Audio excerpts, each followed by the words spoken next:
Hello students, आज हमारी microwave and radar engineering की सेकंड क्लास है। इस क्लास में हम जानेंगे कि माइक्रोवेव फ्रीक्वेंसीज़ पर परंपरागत युक्तियाँ अपना प्रभाव क्यों खोने लगती हैं। जितना अच्छा वो अदर फ्रीक्वेंसीज़ पर होती हैं, माइक्रोवेव फ्रीक्वेंसीज़ पर ऐसे क्या कारण हैं जिनकी वजह से वो यूजेबल ही नहीं रहती। तो चलिए आज हम जानते हैं इन कारणों के बारे में।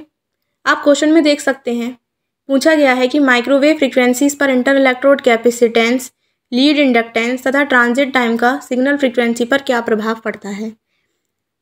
स्टूडेंट्स, जैसे कि इसमें इंटर इलेक्ट्रोड कैपेसिटेंस है, लीड इंडक्टेंस है एंड ट्रांजिट टाइम है, यही वो मेन कारण होते हैं जिनकी वजह से माइक्रोवेव फ्रीक्वेंसीज़ पर ये डिवाइसेस यूजेबल नहीं होती।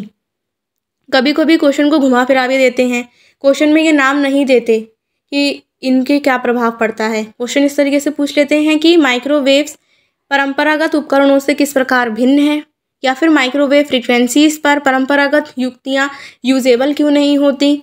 तो तीनों में से कोई भी क्वेश्चन आ जाए, आंसर आपको यही लिखना है, यही 3 कारण लिखने हैं। तो चलिए स्टार्ट करते हैं।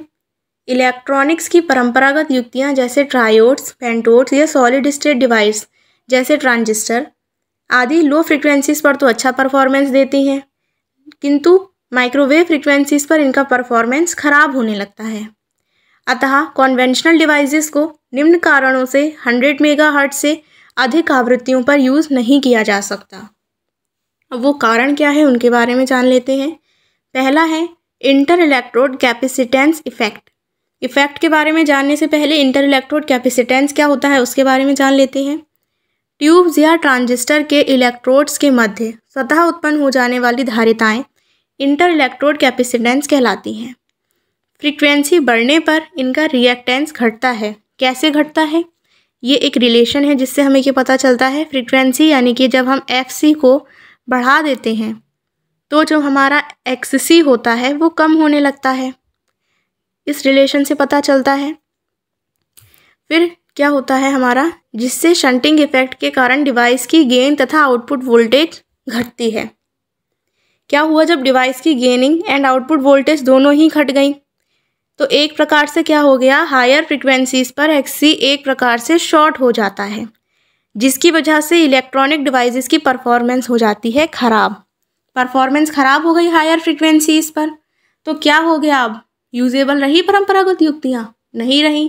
पहला कारण क्या हुआ, इंटर इलेक्ट्रोड कैपेसिटेंस इफेक्ट। दूसरे की अगर हम बात करें तो वो होता है लीड इंडक्टेंस। लीड इंडक्टेंस क्या होता है, फ्रिक्वेंसी बढ़ने पर इलेक्ट्रॉनिक डिवाइसेस की लीड इंडक्टेंस के रिएक्टेंस बढ़ जाते हैं। ये XL, ये भी एक रिलेशन होता है, XL = 2πfL, सीधा सीधा रिलेशन है। तो जब हम फ्रिक्वेंसी बढ़ा रहे हैं FL तो XL भी क्या हो रहा है, हमारा बढ़ रहा है। तो इसकी वजह से क्या हो गया, तथा इन पर सिग्नल ड्रॉप होने के कारण डिवाइसेस की गेन रिड्यूस होती है। लीड इंडक्टेंस इफेक्ट में क्या होता है, फ्रीक्वेंसी बढ़ी, रिएक्टेंस बढ़ गया, सिग्नल ड्रॉप हो गया, गेन रिड्यूस हो गया।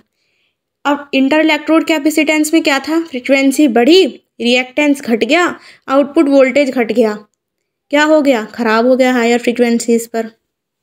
तीसरा आता है transit time effect. High frequencies पर ट्रांजिट टाइम का मान सिग्नल के पीरियड के कंपेरेबल हो जाता है।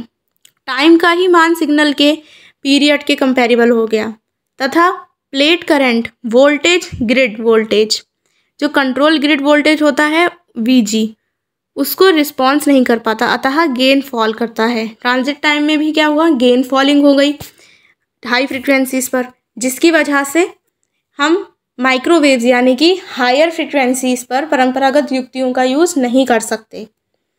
फिर कंक्लूजन क्या निकलता है, अतः स्पष्ट है कि कन्वेंशनल डिवाइसेस माइक्रोवेव फ्रिक्वेंसीज़ पर यूजलेस हो जाते हैं, तथा उक्त लिमिटेशंस को माइक्रोवेव फ्रिक्वेंसीज़ पर ओवरकम भी नहीं किया जा सकता। अतः माइक्रोवेव फ्रिक्वेंसीज़ पर माइक्रोवेव ट्यूब्स जैसे क्लाइस्ट्रॉन, TWT या BWO आदि का यूज़ किया जाता है। माइक्रोवेव ट्यूब्स क्या होते हैं, इनके बारे में हम अपनी अगली क्लास में डिस्कस करेंगे। इस क्लास में इतना ही। अगर आपको कुछ नहीं समझ में आया हो तो कमेंट बॉक्स में ज़रूर बताएं, और आपको ये वीडियो कैसा लगा वो भी ज़रूर बताएं। चलिए हम आपसे मिलते हैं अपनी अगली क्लास में, तब तक के लिए धन्यवाद।